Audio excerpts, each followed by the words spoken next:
for exhaust gas temperatures. They should be reading equal, but they're not, and it's an unsolvable issue at the moment. Oil pressure is fine. That's the most critical one. Oil temperature will be coming up, and everything else is set the way it's supposed to be. So that's the I in cigars. G is for gas. Up there on the right, you see a tube, and you see another tube here, and there's a fuel liquid level in one of those tubes. And yeah, there's the bubble. There you go. So you've got lots of gas in that one, and not so much in here, but more than enough for today's challenge. And then it'll level out when we get in flight. It's spun over from so that's G for gas, as well as the main fuel shut-off valve down there in case there were an emergency where it was a fire emergency. You would shut the fuel off in the airplane using that. There's also a fire extinguisher right here. A is for attitude and altitude. So my altimeter is set properly, and the A for attitude. If I push this button on my stick, this comes down to the neutral middle position, and that's what I need for takeoff. This is how I transmit on the radio in case you needed to transmit on the radio. This is the push button. You push to talk on it, let go to listen. That's the A. R is for run up. I put my feet on the gas, and I watch this gauge, and I run and I pull the stick way back, and I push the throttle in. This is the throttle forward, up to 4,000 RPM. Then I check the left side in ignition, and I check the right side ignition to make sure that the separate ignitions are working. And then I pull the throttle back to 0 to make sure it idles and keeps running. That's the R, and S is for safety. Doors and windows and seatbelts locked. Now we're looking for any traffic in the sky. We're listening on the radio for any traffic on the ground. We're going to go down to this end of the runway. See those trees all the way at the end of the runway? There's a gap in the trees. Yeah. That's the gap I was showing you pictures of coming through last night. And that'll be the sporty part of the landing. Just tell you that. Perfect. So if you have any concerns during the flight, let me know. As soon as you can. If you feel like you're going to be sick, well, take my hat and vomit in my hat. Then you've bought it, of course. And beyond that, anything that concerns you, your main job is to look out for other airplanes. Okay. And think of the clock. So airplane would be 2 o'clock, high, 2 o'clock, low, 2 o'clock. Okay. And I'm not concerned about high or low, really. The only one I really would be concerned about would be the one right in front of me. So on takeoff, we're going to be in this attitude on the tail wheel on the ground. Then we're going to start off, then I'm going to push the stick forward, and the airplane's going to level out a bit, and then it's going to climb. Apex traffic, experimental 139 Kilo Foxtrot, taking the active runway 35. Apex will be right crosswind eastbound departure, Apex. Good to go? Perfect. All right. Get it lined up as best we can. Feet on the ground, Jeremy. Move throttle. Engine's looking good, sounding good. Oil pressure's good. I've got a little bit of crosswind here.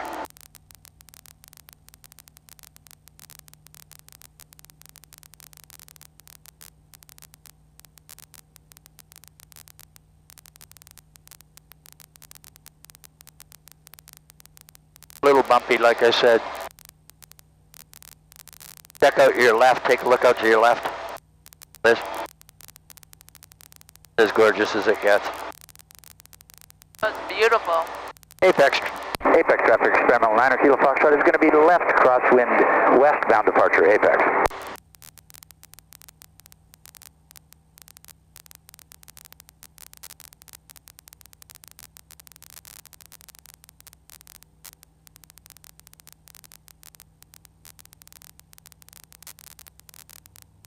Incredible. Yeah, it's nice.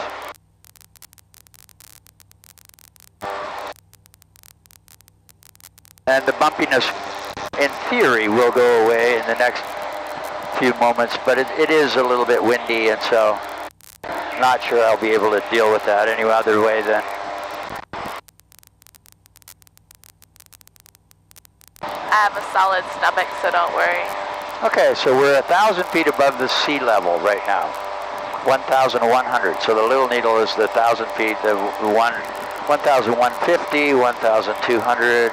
I'm going to turn that up just a bit. Okay, so put your left, or sorry, your right hand, whichever you wish, on the stick and just hold it with your fingertips. You don't even have to grab it, you just want to. So I'm going to pull up. This is a speedometer and I don't want it to go any lower than the 60 in the middle or the 70-ish. When I pull up, it's going to climb. The speed's going to deteriorate, so I'm going to set it to something just around 70. And now we're climbing. I don't have a gauge that tells me how fast we're climbing. But if I used my watch and I looked at the second hand and I said, okay, it was at 15 and I was at 480. So if I wait until it gets to 30, now I've had 480 to 600, so that was 120 feet in 15 seconds. So multiply that times 4 and I get 480, so I'm climbing at 500 feet per minute, basically. So you can do some simple arithmetic to do these things, and altitude is always your friend in an airplane because it gives you time in case something goes wrong. So we climb to get some altitude. We climb to get the ability to, but I don't want to get too far out over the water, so I'm going to look to the left to make sure nobody's there, and then I'm going to turn to the left. So to turn to the left, I move the stick over and I push the left rudder pedal, and put your feet on the pedals too so that you can feel what's going on. I push the left rudder pedal a little bit to keep this ball in the center. They call it step on the ball. Basically, if the ball is off to one side, you step on the same side rudder pedal. The object of the exercise is to always keep that ball as close to the center. Now you're looking at it from an angle, so for you it's a little different. But for me, it's pretty close to being in dead center. Oh, it's incredible. It's the Hood Canal. What's not to like about Hood Canal?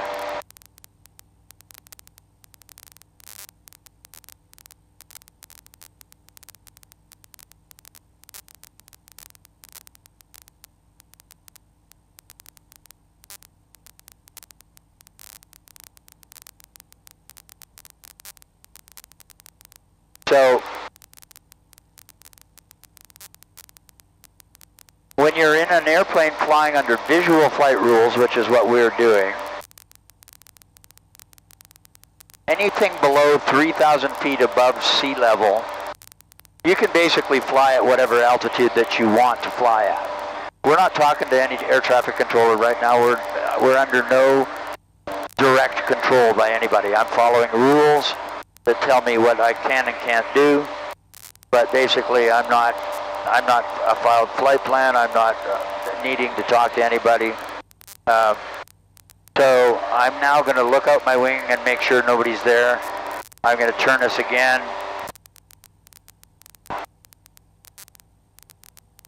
About 90 degrees. Now see out the left there, that gravel patch? Yes. That's a runway. Oh, gotcha. So they're hard to spot sometimes. I like to have an emergency landing spot available to me at all times. Oh. So, God willing, it doesn't happen, but if something were to happen right now, that would be my target. And that's one of the main things for pilots is trying to be aware of what would you do now if the engine quit this moment. So this is my moment to look at the health of things that are going on. So I've got fuel in this left wing, that's fuel in that right wing. I got lots of fuel on board. My oil pressure is steady at 30. Oil temperature is coming up a little bit. Engine coolant temperature is fine. It's charging at 13.5 volts, which means it's adding power to the battery. It's not taking it away. I need battery. I need electrical in this airplane. Other airplanes are like lawnmower engines. They will run even if the electrical system fails. But this one, you need electrical system. So, so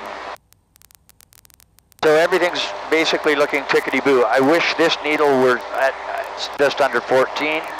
But we've had the engine out and inspected, and it doesn't seem I think it's actually a sensor. I think it's actually the temperature sensor that's wrong rather than anything mismatched. Rainier's directly out in front of you.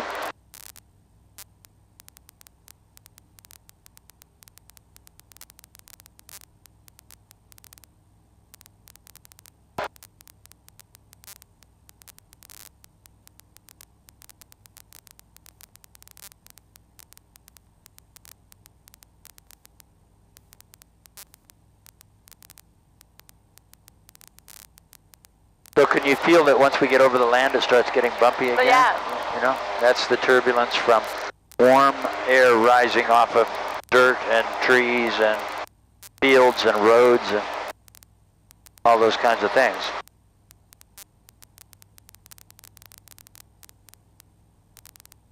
Oh, it's so cool. It is a real privilege to be able to do this. Oh my gosh, yeah. So that's Tacoma over there. That's Seattle. Okay. That's Everett. That's Victoria over our left shoulder. So you get to see a long way away. And we're only 2,500 feet above the ground. If I got over 3,000 feet, then I'm needing to follow some rules. Well, I'm always following rules, but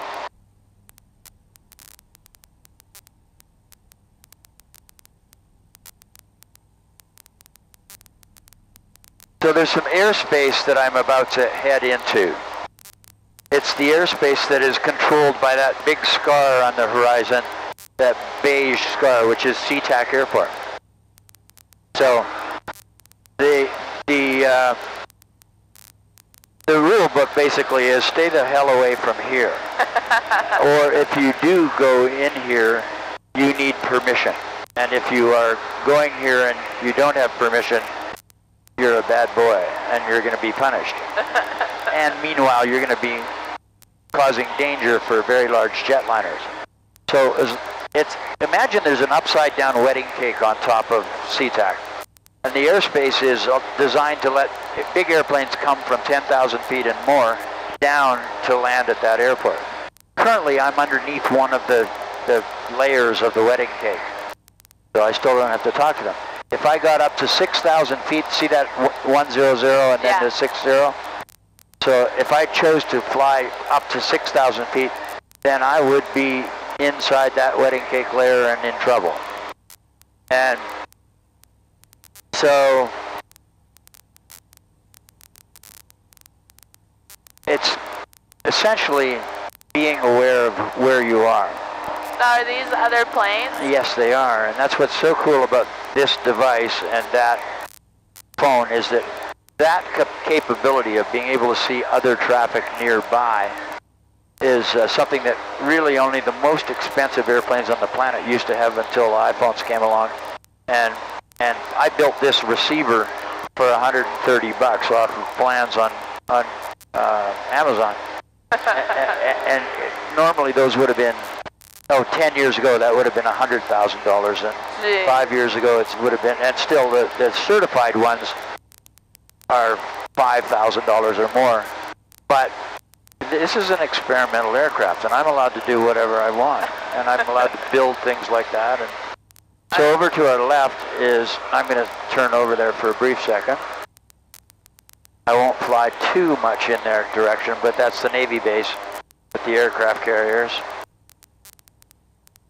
Yeah, never a good idea to fly directly over aircraft carriers, even if you're at the right altitude. So I'm going to stay away from them.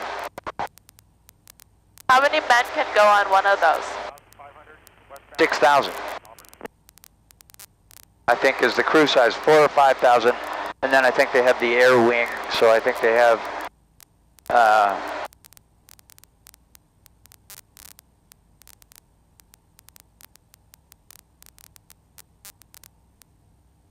so now I'm listening theoretically to Bremerton traffic, and Boeing Field, sorry it is bumpy, I can't do anything about that today, sorry about that. And Boeing Field Tower. You can't see Boeing Field, but it's just this way from SeaTac. And it's sort of halfway between the tip of the land and SeaTac. and nobody's saying anything.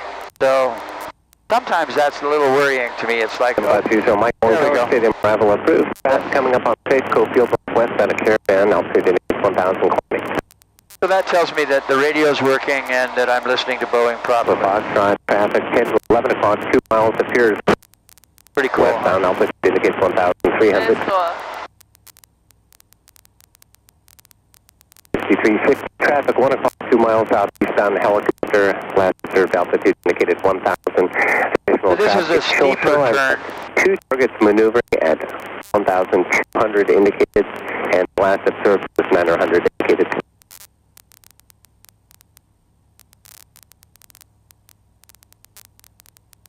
All right, so 127.75. What? 2253 Zulu, wind 330 at 7, visibility 10. 20 thousand scattered, temperature 2.10, altimeter 3016. ILS for visual, runway 32 left approaching you, landing and departing runway 32 left and 32 right. Notice airman, Boeing 6 runway 13 right, 31 left, change runway 14 right, 32 left. Runway 13 left, 1 right, change runway 14 left, 32 right. FTC notice 7/2055 for the Needle 9 departure. Change flight heading 310 to flight 319. These are aircraft Sorry, I don't know why that's all aircraft return for short instruction. Aircraft running runway 32 right, flight attendee. Advise on the contact you have Uber. That's just inordinately scratchy. There's something wrong there. Point code information Zulu indicates 2,200. What are those? Fish farms. That's actually where we used to live. Really? We used to live right underneath us right now. We used to live on the point right down there. Yeah. That's where I met Terry when I was living as a bachelor. 217 Golf, Boeing Tower, Right about where those 2 boats are moored there along the shoreline. Yeah. The first boat is right in front of the house that we lived in. Wow. It was awesome. It was truly awesome. And I miss it, as you more can imagine. 6360, Roger, and been advised by Seattle Approach, you are approved for a Bravo clearance. They didn't have an altitude associated with it, but there's traffic 10 o'clock, 2 miles south, eastbound altitude indicates 1,900, that's the Diamond.